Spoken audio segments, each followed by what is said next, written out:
Emily, this weekend you're taking part in a yacht race around the Isle of Wight. Now, by your own admission, you're not exactly an experienced yachtswoman, shall we say. Why are you doing it?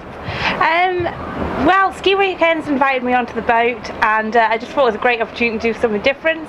I love a challenge, so switching my skis to the sails is going to be pretty fun. And how about seasickness? Do you suffer from that, or will you find out at the weekend? I think I'll find out at the weekend. I mean, I've not done any sailing before. I've probably been on a yacht probably once in my life. So yeah, it'll be interesting. But hopefully I'll be all right. But I'm sure I'll stock up some pills just in case. Now, Ski Weekends, they're one of your sponsors. How difficult is it for you to fund your training and your racing? You get no money at all, I believe, from the skiing and snow sports authorities.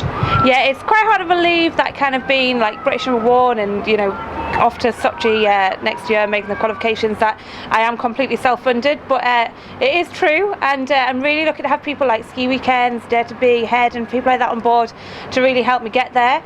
But the person who's going to find those sponsors is obviously me, so we've got to mix that in with training a little bit to try and get back down to the emails and find some new sponsors. Yeah, but you must find that very distracting, trying to chase money as opposed to trying to chase points.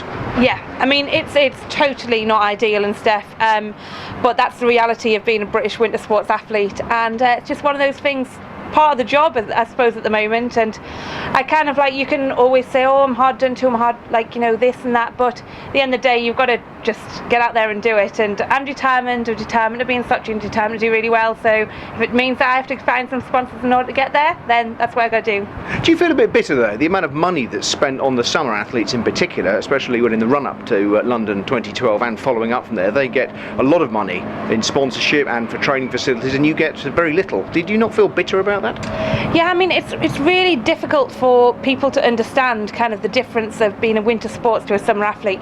Yet the summer athletes do, they had everything there, they had a lot of preparation, stuff like that, whereas winter sports athletes, a lot of us are purely on our own. I mean, myself, I don't even have a coach, so everything is fully done on my own. And do you feel you can compete with the rest of the world? Yeah, absolutely. I mean, I've proved I can. I've had some great results this year. 17th in the World Championships, I believe, which is quite an achievement. Yeah, 17th World Champs, and the Sochi course is a really good course as well. That's where the Olympics are going to be held. And actually, on my split times and stuff, I was one of the 8 fastest to run that course. So that's really promising to know that I can be top 10 in the world on the Olympic course and only getting better. So now, ski cross, it's one of the newer disciplines. Certainly, it made the headlines during the Vancouver Olympics. Very, very popular. Is it as dangerous as it looks as you fly down the course with your elbows going out and all the rest of it? A number of people get quite badly injured, I'm told. Yeah, I mean, ski cross is the ultimate downhill race in my eyes. There's 4 people of us riding head to head on a course of kind of humps and jumps and rollers and berms. And yeah, there can be a little bit of contact. Are you allowed to contact? I mean, what happens if you do put your elbows out? Yeah, I mean, it's not allowed to contact, but if someone's within your racing line, obviously then the contact might happen.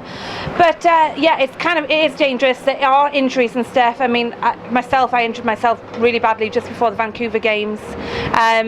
You know, damaging all 4 ligaments, having to get 2 operations, fracturing femur, tibia, you name it. I did it to my knee. But I mean, that's part and parcel of it. It is extreme discipline, and but that's also the fun of it as well. Well, the very best of luck for the upcoming Sochi Olympics, and the very best of luck as well with the yachting this weekend. We're down by the water now. Doesn't look too rough at the moment, but the very best of luck with everything. Yeah, thank you very much.